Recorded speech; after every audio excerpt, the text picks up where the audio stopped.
Elizabeth and Nadia, first up, thanks for talking to us today and inviting us into your home. And I have to say, I'm sure many people watching this, it's really wonderful to see you both together. Nadia, the last time I was up in Scotland, I was interviewing your husband, Humza Yousaf, the First Minister, and it was a very, very different circumstances. Your mum, your dad were trapped in Gaza. Did you think at that point you might not see your mum again? Definitely went through the waves. I was holding on to hope, and I had to give them hope as well that they would get out. But there was times, at the darkest of times, where I just imagined that I wouldn't see them again. It must be wonderful to be home and be with Nadia and also your grandchildren who were obviously desperately missed you. How does it feel to be home? It still feels very surreal. I waken up in the middle of the night and I hear silence and in the dark, and then I remember that I'm home and that I'm safe. And I feel very grateful for that. I walk down to my sister-in-law who lives 5 minutes away in the rain, in the dark, but feeling safe. And I think no one can understand how that makes you feel when you've been in a situation where you think that you may die. I think that's the difficult thing for people to understand. You really do think every day or every night you will die. And the family that are under your roof as well. And that's hard to comprehend and hard to get over. But we feel we're getting stronger every day. But unfortunately, until our family and the people that we know and love and everyone in Gaza are safe, I don't think we will get over it. And I think my life has changed forever. And because Nadia, you said you always lived in hope that your mum would be home, but Elizabeth, it sounds to me like you weren't sure you would be home.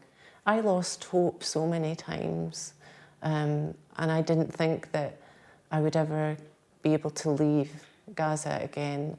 I really did think that this was it for me and Majid and for our family. I didn't think there was any going home. I want to take you, if I may, to October the 7th.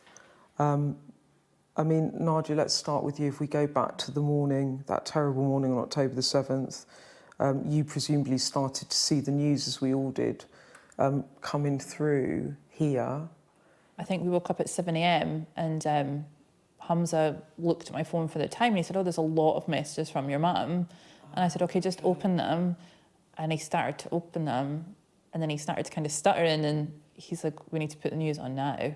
And then I think I just quickly tried to call to find out. I was just confused. I didn't know what was going on. I think because you didn't know what was going on, and it wasn't until we put the news on it was a bit more clarity. But yeah, there was a lot of confusion around what was happening. So what happened, Elizabeth? We were just sitting having coffee, tea and having breakfast, and we could hear suddenly a loud whooshing noise, and it was really loud. And then we heard it again and again, and I looked to Sabah, which is Mohammed's mum, and I said to her, "What is this?" And she said, "This is actually not the Israelis, this is Hamas firing rockets." And it sounded like it was coming from the back garden, but it's probably maybe 2 or 3 kilometres because sound travels. And there was footage and we were horrified. I couldn't believe it. And then when I saw people being taken, you know, I've got my mother, I'm old as well. And to see people being bundled onto like tuk-tuks and motorbikes, to me that's horrific. You know, you just don't do things like that. And then it dawns on you as well, oh my God, the repercussions will be huge. And you fear, not just for the people that are being taken, but also you fear for what's going to happen. And given how the sort of disbelief and how shocking it was, did you realise, Nadia, at that point that the repercussions that Israel wanted to defend itself, that it was going to be the beginning of potentially a long drawn-out war? This isn't the first time. Whenever especially if there's an attack on Israel and an Israeli citizen dies, then the repercussions and the collective punishment are huge. So as we saw the death toll increasing and increasing, I knew that it was going to be monumental punishment for the people of Gaza. And we've been there before in 2014, we've been there before in 2012. Like, this is not a new situation. Humza talked about a phone call where you phoned up and you said, you know, that you thought that your house had been targeted, that it might be bombed, and you said goodbye. Yeah. And you said, look after my girls. Yeah. But even in the morning after you've been the heavy jets, and you had, I don't know if you've ever, well, everybody's watched Titanic, and they've saw the old couple lying on the bed holding hands because it seems they can't save themselves. And you're lying in the dark and you hear the jets going over and they're so low, so scary. And you're not sleeping and you literally just hold each other's hand and you look at each other and you're saying your prayers in your head. And you think, is it my turn? And I'm not the only person. Everyone's feeling this. It's everywhere. It's such a small piece of land that everyone hears these jets and hears these bombs. And you just think, well, why shouldn't it be me? Why someone else?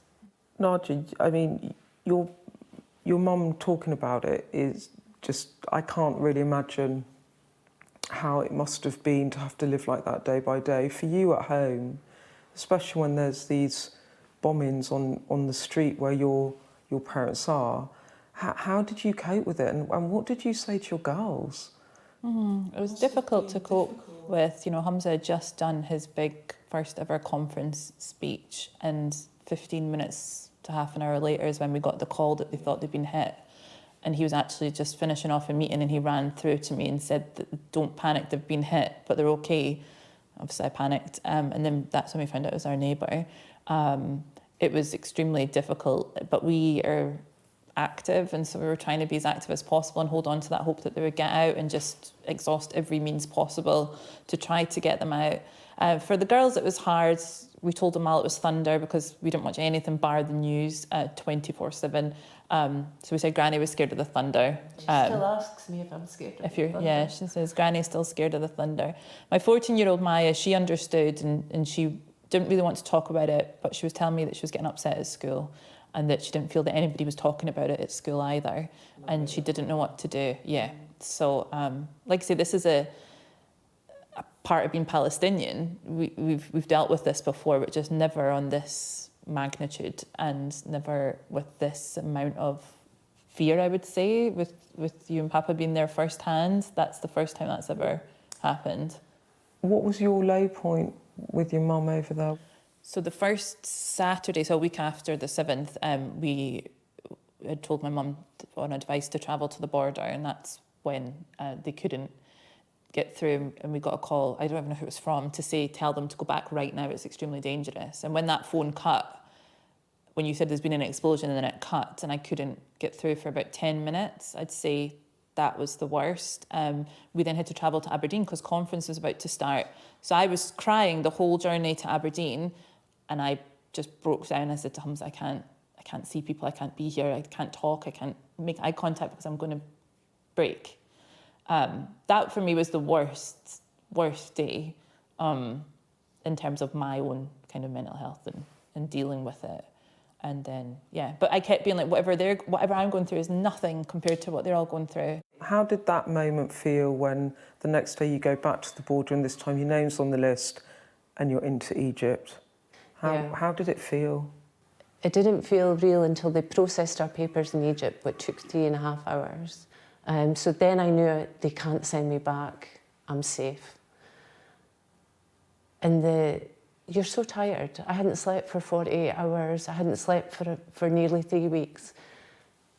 And you're just so relieved, but you still don't believe it. It's such a relief. You can't imagine. But again, your heart is torn. I left my heart in Gaza. I didn't bring it home with me. And then we were able to call because, luckily our neighbour had charged our phone. And so we would charge our phone and switch it off and then turn it on after 2 hours to see if there was any messages and then turn it off again. So I couldn't really talk to anybody. I couldn't say what was happening. But then when we got to Egypt and we got to Cairo, they put us in a lovely hotel and they had a buffet with lots of food. Again, we couldn't eat the food.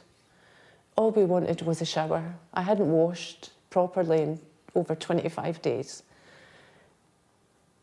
You just want a hot shower. And I think I stayed in the shower for maybe an hour, charged my phone because it was like, oh, electric, we've got electric. And we had lots of water in the room. Everybody was so kind. There was a lady from the British Embassy, Jill, Scottish lady, and she sat down beside me and said, oh, you know, you're safe now, everything's okay. And I broke down in tears. And then I looked up at the table and no one else was crying but me. And I said, oh my goodness, you're all so strong. And even the family in Gaza, they said, you know, oh, poor Elizabeth, she's not used to this. You know, and they would comfort me and they would console me, even though they've lost their homes. There's no nursery, there's no school. The government have been very clear that there can't be a ceasefire, that if there was a ceasefire now, Hamas would still have infrastructure to carry out terrorist attacks on Israel. Nadia, what would you like to see from the British government now? A ceasefire would benefit both sides. I think the UK government has an opportunity to, and they have done in the past in the Middle East, is play a figure of peace, and to have that role as a real legitimate player for peace. While you're not calling for a ceasefire, you can't really be that legitimate voice. Nadia, do you think in all of this it's possible that we can get to a two-state solution where both people in Gaza, people in the West Bank and Israeli people can live in peace? Can you see a way through? I believe that that's the way it should have always been over the past few decades, you know, the equal states living side by side. Palestine has not been given that opportunity. We're not a world player. We don't really have any power. So it's now up to other governments. We've seen that through Qatar, we've seen that through the UK and the US, trying to have those conversations. But actually, what would that even look like? My mind, to be honest, on a personal level, my mind can't go forward. I'm stuck day by day that I don't know if my family are going to live and whether Palestine's going to exist. For me to think about what happens after the war when we're not hearing of a ceasefire, my mind can't go forward because it feels like we're being erased from the world. And my final question to you, Elizabeth, do you think you'll be able to go back one day? Can you imagine that? Could you ever go back? There's nothing to go back to. There's no schools, there's no university, there's no bread shops. They even hit the chicken farms. There's no food. And my family that's still in our home that came from Gaza, she's an English teacher, Hanan, and she said, what is there to go back to? There is nothing. And it's true, there is nothing. There's no infrastructure. And I would love to go back to Gaza and I would love my family to be safe there. But I think there is nothing to go back to. Thanks, Elizabeth. Thanks, Nadia. And I'm so glad that you're home. Thank you.